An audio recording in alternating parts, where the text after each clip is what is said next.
Bienvenidos, queridos amigos, a este espacio de estudio de la Biblia. Estamos estudiando el libro de Génesis. Génesis significa principio. Todo el libro de Génesis nos está hablando de los orígenes y estamos ya en el capítulo 6, 7, 8 y 9. 4 capítulos que nos van a narrar un poquito acerca del diluvio. Así que bienvenido, bienvenida a este momento especial. Quédese con nosotros.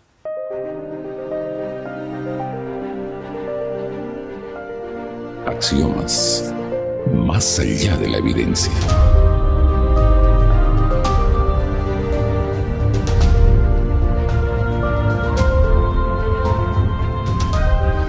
El tema de hoy es el diluvio, basado en 4 capítulos del libro de Génesis, 6, 7, 8 y 9. Si tiene Biblia, busque su Biblia, síganos, y si no, puede acompañarnos allí desde donde está. Está con nosotros acá para este estudio el pastor David Vargas. Bienvenido, querido David, un saludo a nuestra audiencia.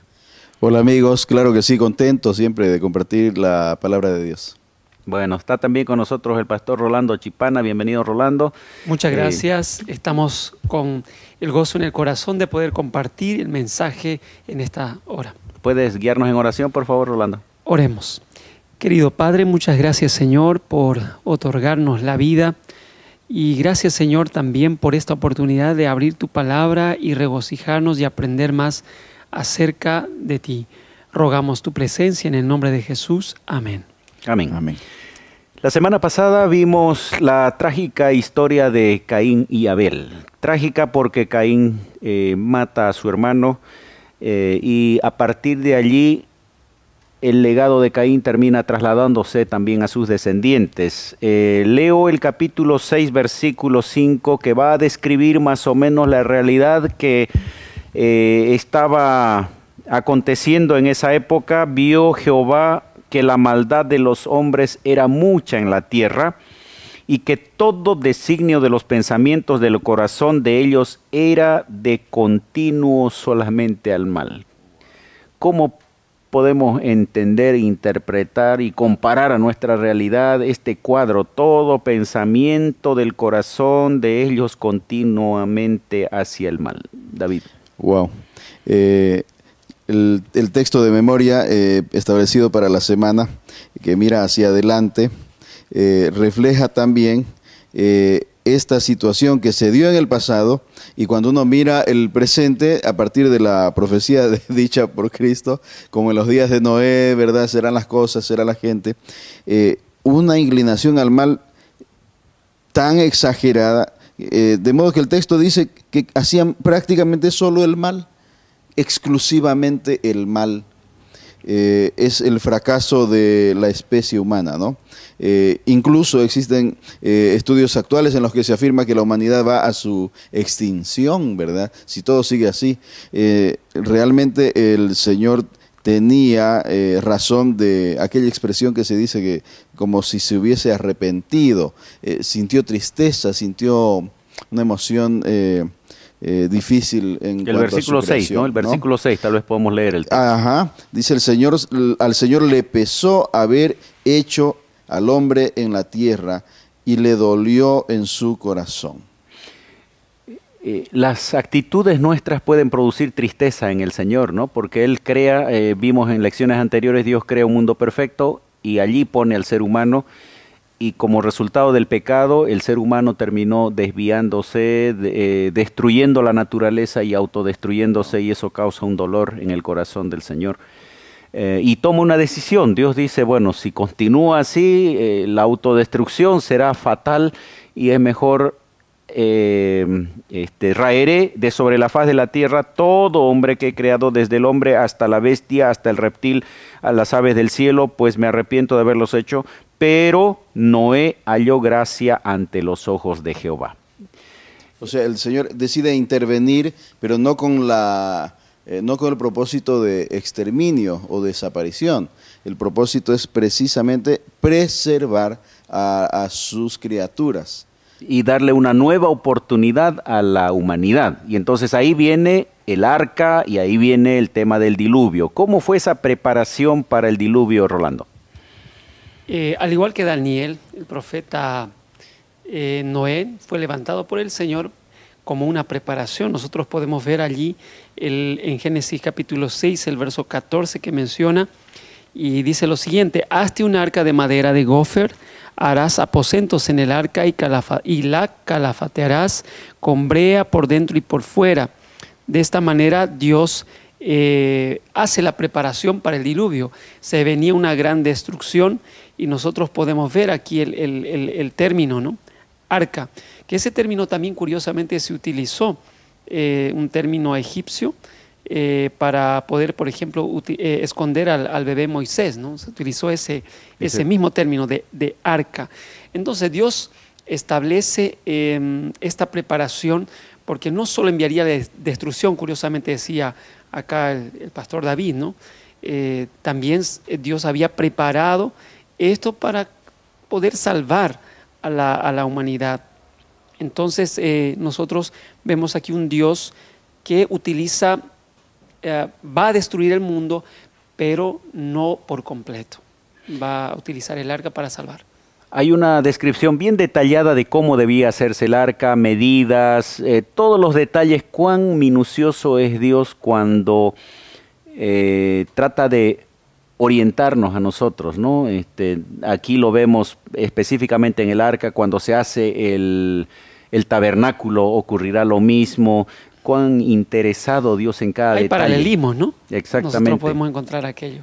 Y todo ello tenía que ver también, por supuesto, con la necesidad que había de preservar ese arca en medio de toda la tempestad que vendría como resultado del diluvio. Claro, el propósito de Dios. Entonces, ahí al recordar el paralelismo que menciona Rolando, con el tabernáculo, el arca, ¿verdad?, del tabernáculo, que posteriormente el Señor había indicado en Éxodo para el pueblo de Israel. Cada uno de sus servicios, sacrificios, ritos celebrados allí estaban orientados a la salvación del ser humano, al perdón de sus pecados, ¿verdad? La redención del ser humano. En el caso del arca de Noé, igual, los estudiosos actuales afirman, por ejemplo, un detalle sobre las medidas. Dicen, garantiza su navegabilidad, habitabilidad, ¿verdad? Detallitos que el Señor en ese momento no había ni tiempo ni necesidad de explicar, pero estaba en detalle buscando la preservación del ser humano siempre. Y ahí vemos la obediencia de Noé. Wow. La obediencia a la voz de Dios, no solamente al hacer, sino al momento de ingresar al arca, al momento de salir del arca, que en algún momento lo vamos a comentar, pero él no objeta, él no, digamos, no se pone a dudar de la orden de Dios, y viene lo que había sido anunciado, ¿no? El diluvio. Él entiende que el Ser Supremo está siempre a su favor, ¿no? Exactamente. Cuando hablamos del diluvio, este es un fenómeno descrito en la Biblia como un elemento mundial, universal, que en algunos casos ha sido puesto en duda, ¿no? La existencia de un diluvio universal. Cómo la ciencia y la misma historia, las culturas antiguas confirman de la conciencia de la existencia de un diluvio. Interesante que aunque existen tantos intentos de desestimar el relato bíblico como diluvio universal, los estudiosos finalmente encuentran y confirman en cada cultura, en cada rincón del mundo, tantos relatos, ¿verdad?, paralelos, simultáneos sobre el diluvio. En algunos casos sí, los relatos son sobre diluvios locales aparentemente, pero se repiten en detalle. Existe un protagonista, alguien que es llamado desde un ser supremo, la duración del diluvio, la forma en que se salva una familia, se salvan los animales, etcétera. Un paralelismo increíble, ¿verdad?, en diferentes rincones del mundo. Y aparte de algunos documentos también como los sumerios, ¿no?, de la epopeya de Gilgamesh, ¿no?, esa tablilla 11 que es muy valiosa, que se preserva hasta ahora, realmente dan evidencias de... Se da evidencia de que es universal, ¿no? Creo que no solo eso sería, pastor, también comprender, por ejemplo, cuando habla acerca del diluvio, hay términos que se van mencionando al relato de la creación. Y nosotros sabemos que la creación, hoy tiene una relevancia y una fuerza increíble en el mundo, ¿no? Por las cosas concretas que se ven. Y es interesante en la lectura allí del diluvio, el paralelismo, por ejemplo, el término 7 utilizado en la creación, el tema de macho y hembra utilizado en la creación según sus especies, bestias, el aliento de vida. O sea, nosotros podemos ver aquí una congruencia interesante entre el diluvio y la creación. Y eso nos lleva a pensar en un Dios de orden y en un Dios que yo rescaté una frase allí, un Dios que no solamente cree, que destruye, sino que también un Dios que crea. Que o sea, recrea. Eso. O sea, esta aparente destrucción es en realidad la propuesta de una nueva oportunidad para toda la humanidad. Exactamente, ¿no? Una nueva creación, ¿no? Nueva Excelente. creación. Exactamente. Queridos amigos, estamos hablando del diluvio, un fenómeno que la Biblia, el Génesis, lo da como un elemento histórico, real, y que está corroborado en cierto modo por la conciencia y los registros de muchas culturas que, según su propia versión, tienen su registro de un fenómeno natural universal como el Se nota la memoria humana. Exactamente, como narra el libro de Génesis, el capítulo 7. Vamos a una breve pausa, enseguida continuamos. Ya retornamos con Axiomas.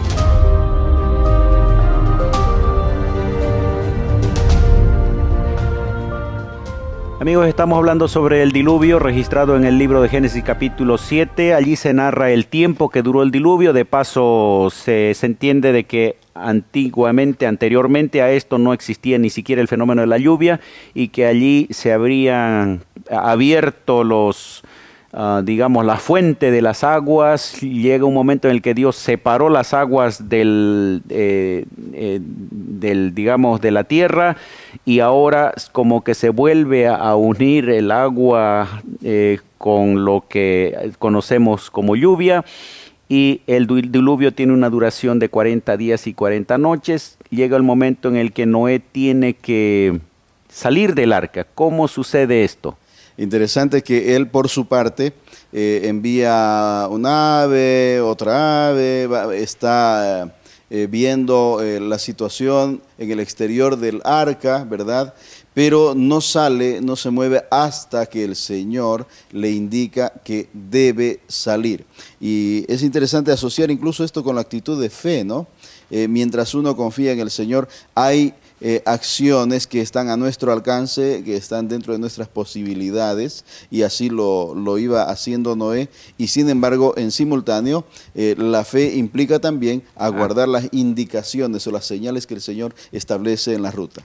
Capítulo 8, versículo 6 dice, ¿no? Sucedió que al cabo de 40 días abrió Noé la ventana del arca que había hecho y envió un cuervo, el cual salió, estuvo yendo y volviendo hasta que las aguas se secaron sobre la tierra. Envió también una paloma para ver si las aguas ya se habían retirado de sobre la tierra, y no halló la paloma donde sentar la planta del pie, y volvió al arca. Y más adelante dice el versículo, esperó otros 7 días, versículo 12, y envió a la paloma, la cual ya no volvió más. Ajá. Y daba evidencia de que ya había donde posarse y que aparentemente ya podría él salir, pero como decía David, él esperó la orden de Dios. Así como esperó para ingresar, ahora estaba esperando la orden de Dios. Hay algo curioso aquí, pastor. La fe no niega el valor de pensar o de tantear, porque a veces podemos aludir todo aquello, pero vemos allí Noé aguardando el momento exacto en que Dios dijera, pero también él tomó acción, ¿no? Entonces eso es muy importante, creo, en la vida del ser humano. El versículo en el 16 finalmente Dios le dice sal, ¿no? ¿Puedes leer, por favor? Sí, sal del arca, tú y tu esposa, tus hijos y sus esposas. Y saca a todos los animales, versículo 17, ¿no? Que están contigo. Finalmente la orden del Señor para proceder en algo que mientras estuvo a su alcance hacer algo, como decía Rolando, tantear, investigar, ¿verdad? Ya tomar previsiones. Por su parte Noé lo había hecho y ahora el Señor indica la salida. Miren el versículo 17, dice, sacarás contigo y vayan a la tierra y fructifiquen y multiplíquense sobre la tierra. ¿Qué nos recuerda eso? Una vez más lo indicado en la creación del ser humano, ¿no? Así es, la multiplicación, ahí vemos el paralelismo otra vez. El plan de Dios era poblar la tierra en un jardín que al principio estaba ubicado en el lugar específico, lo describe el libro de Génesis capítulo 1, en el Edén, pero la idea era poblar toda la tierra. Como el hombre se equivoca, el ser humano se equivoca, se aparta y va en continuo hacia el mal, ahora Dios le da una nueva oportunidad para volver a poblar la tierra. O sea, no cambia el propósito de la existencia humana. Exactamente. Y hay una cosa ahí, pastor, Dios se acuerda, ¿no? O sea, pese a la situación del ser humano, Dios siempre se acuerda, y aquí vemos cómo Dios se acordó, y eso me pone a pensar en que si hay cosas en la vida que no están bien, o sea, debo entender de que Dios aún se acuerda de mí, como dice Salmo 106:4, ¿no? Acuérdate de mí, oh Jehová, aún según la violencia, el ser humano, lo que esté pasando, Dios aún se acuerda. Ahora, ese acordarse significa que se había olvidado. Eso iba a preguntar, ¿no? ¿Será que el Señor en un momento se olvidó de Noé? Lo dejó a Noé, dijo, bueno, ahora me acordaré.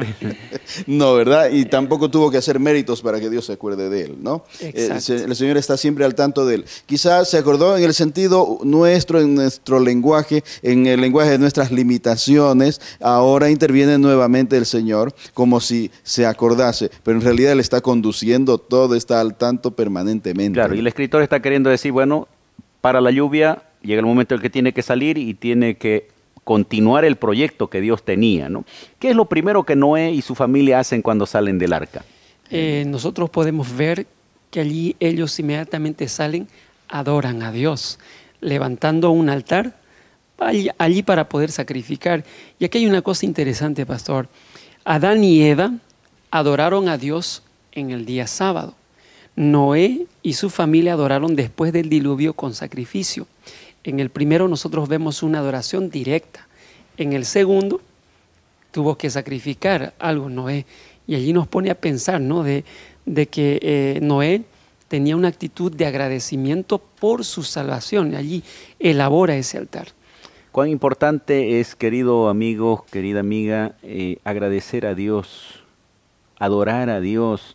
A veces el ser humano hace promesas cuando se encuentra en situaciones difíciles. Me imagino que aun cuando Dios había puesto el arca 40 días y 40 noches en medio de la tempestad, no era una situación tan grata. Cuando pisan tierra y Noé y su familia sale, ellos no saltan de alegría y dicen, bueno, ahora nos hemos salvado. Ellos van y se postran a adorar a Dios. Claro, es que era una señal de alivio. Incluso el nombre mismo de Noé significa alivio, ¿no? Es la salvación que el Señor les había operado y ellos habían participado en todo, y ahora había que no solo celebrar, primeramente adorar al autor de esa salvación. Y Dios hace una promesa, hace un pacto. Ahí hay el inicio de un pacto que se llama el pacto de Noé, ¿no? ¿Cuál es el pacto, el compromiso que Dios hace con Noé y con la humanidad? El pacto, si quisiéramos resumirlo tal vez en una palabra, sería el arco iris, ¿no? Que Dios una señal. Una señal, exactamente. Y aquí hay algo interesante. La señal del arco iris es una señal universal. El sábado, al igual que en el relato de la creación, también llega a ser para todos, ¿no? Nosotros podemos ver allí el pacto. ¿Por qué? Porque Noé halló gracia delante de los ojos de Dios, y es por ello que Dios coloca ahora esa señal, ese pacto para siempre. Y allí nosotros podemos ver en las promesas que Dios hace, queridos amigos, cuán importante es recordar y confiar en esas promesas eternas del Señor. Versículo 21 dice, ¿no? Estoy leyendo la segunda parte. No volveré más a maldecir a la tierra por causa del hombre, porque el intento del corazón del hombre es malo desde su juventud. Ni volveré más a destruir destruir todo ser viviente como he hecho. Entonces estableceré mi pacto. 9:11. Estableceré mi pacto con vosotros y no exterminaré ya toda carne con las aguas del diluvio, ni habrá más diluvio para destruir. Esta será la señal del pacto, yo estableceré entre mí y vosotros y todo ser viviente por los siglos. Mi arco he puesto en las nubes, el cual será por señal del pacto entre mí y la tierra. David, ¿qué nos muestra eso del amor y la misericordia del Señor? Continúa el propósito divino de favorecer al ser humano con la finalidad de preservar la vida, con la finalidad de mantener la comunión, la armonía entre el ser humano y Dios. Y bueno, el Nuevo Testamento, que para Dios, ¿qué cosa puede ser nueva? ¿No? Para Dios es todo eterno. El Nuevo Testamento confirma y cumple lo que el Señor había prometido en la llegada del Hijo de Dios que muere en la cruz por cada uno de nosotros.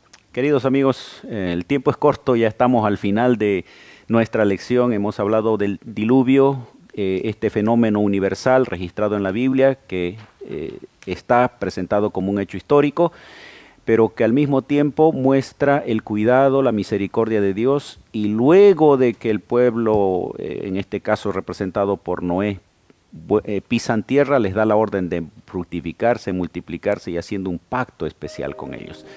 Vamos a una pausa final y volvemos a las conclusiones. Ya retornamos con Axiomas.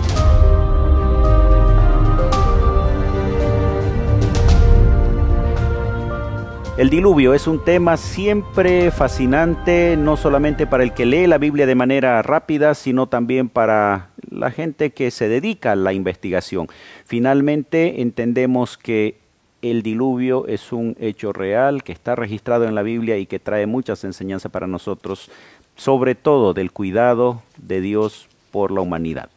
Gracias, querido David, por estar con nosotros y toma unos instantes para concluir. Agradecido también al Señor por este estudio. Y bueno, podríamos recordar, el Señor no castigó o no intervino en la humanidad con el diluvio únicamente por las acciones malas, sino por la actitud permanente hacia el mal, como vemos en la humanidad en nuestro tiempo.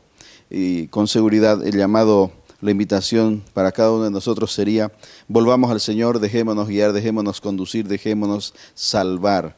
El arca, su iglesia, su pueblo, la fe, están accesibles a nosotros. Gracias. Rolando, también, gracias por estar con nosotros y por favor algunas palabras para nuestros amigos. Bueno, queridos amigos, yo rescato dos asuntos allí de la lección: fe y obediencia. Dios requiere en este tiempo un pueblo fiel, personas que puedan responder al Señor con fidelidad y obediencia y con toda certeza. Eso será de grande bendición en la vida del ser humano para poder alcanzar la salvación. En esta ocasión tal vez será el arca espiritual, así que Dios los bendiga a cada uno de ustedes.